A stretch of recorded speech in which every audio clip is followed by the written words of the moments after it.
Il libro Grandi speranze l'abbiamo trovato fuori dal comune e originale, leggerlo è stato un vero e proprio tuffo al passato.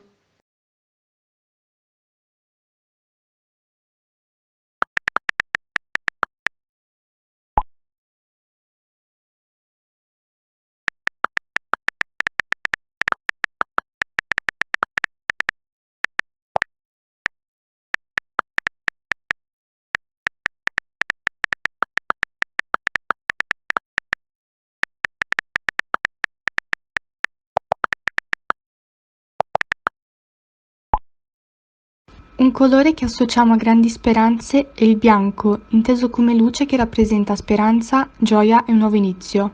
E il bianco panna, in quanto rappresenta l'abito da sposa rovinato che ha segnato l'inizio di un sogno andato in frantumi e successivamente la rovina di una vita intera. Secondo noi l'ingrediente segreto di questo libro sono i colpi di scena, perché la situazione si capovolge continuamente e ti lascia sempre sbalordito.